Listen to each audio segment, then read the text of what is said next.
On the face of it, the dents made by Leeds United in the transfer market met three of the demands which were ringing in their ears.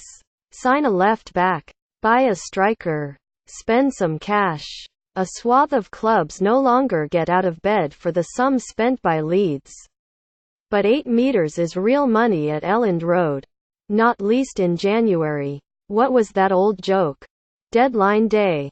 Or as it's known in Leeds, Wednesday. Whether United's investment, the scale of it financially, or the players they are paying for is sufficient to crack the championship is as debatable now as it was at the start of the window, and the suspicion remains that a top wage of $15,000 a week is a natural barrier to top-level signings.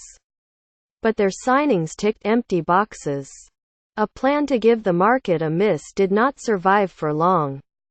A left-back was needed, and Laurens de Bach, at first glance, has ample pedigree. A centre-forward was desirable, and while Tyler Roberts cuts a calculated risk at 19, West Bromwich Albion felt they could make something of his burgeoning talent in the second half of the Premier League season.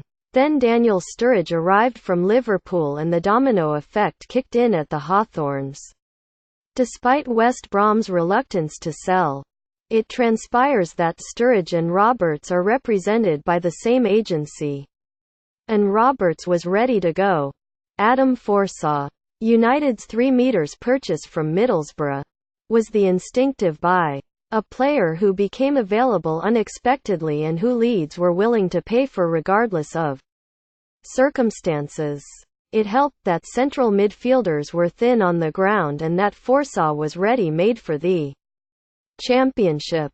But Leeds wanted his signature badly enough to contest a strong and more lucrative offer from Cardiff City. Forsaw fits another set of criteria which United stood accused of failing to value.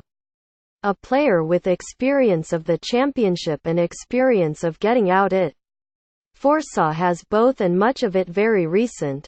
Yet a finger in the air shows Leeds are exiting the transfer window to the sound of skepticism about their chances of making the playoffs, grumbling about their transfer policy, and confusion about the end game.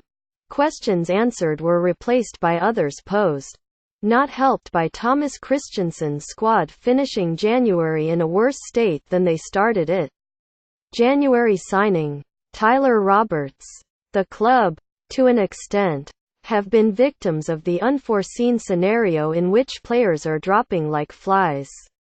There was no intention whatsoever to sign a centre-back in January. But the club gave thought to it yesterday after realising they were one yellow card away from losing Pontus Jansson, the last central defender standing. Continuity is shot, and so is United's form. Although it is simplistic in light of their performances to say that one is solely down to the other. Christensen fielded a regular front four at Hull City on Tuesday. Pablo Hernandez, Kemar Roof, Gianni Aliowski and Pierre-Michel Lasaga. The game came and went without Alan McGregor making a save. Against that backdrop, an unexplosive window transmits a reluctance to gamble on what is still a fair chance of finishing inside the top 6. It transmits a willingness to suspend ambition until a later date. But the issue at Leeds goes back to the summer window, when the club and director of football, Victor Orta, tried, by their own admission, to construct a squad which would require little or no attention in January. Some of those transfers have worked, but several others have created a flash in the pan at best. And some are failing to provide any immediate return. Transfers were needed this month. But Leeds had one thing right: the January market is not the time to substantially reshape or redefine a team.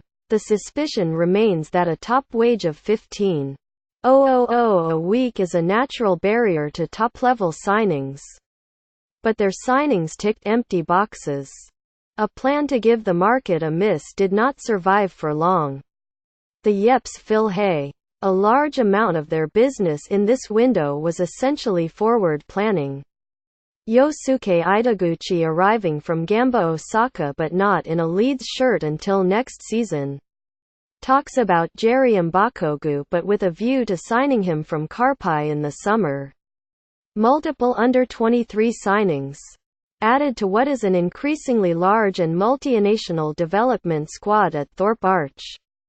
To the naked eye, Leeds are either visualising a first-team gold mine for the future, following Chelsea's path in creating an alternative revenue stream, or both. One way or another. In the field of academy recruitment, the club have begun a long game. Youth development has been part of the fabric at Leeds for years, and investment in it was undeniably overdue, in the eyes of anyone who worked at Thorpe Arch. But the academy is like United's senior squad. Full of ideas, full of planning and the right intentions, but yet to make the club's support feel certain about where the setup will take them. January has gone and the bigger picture is no easier to paint.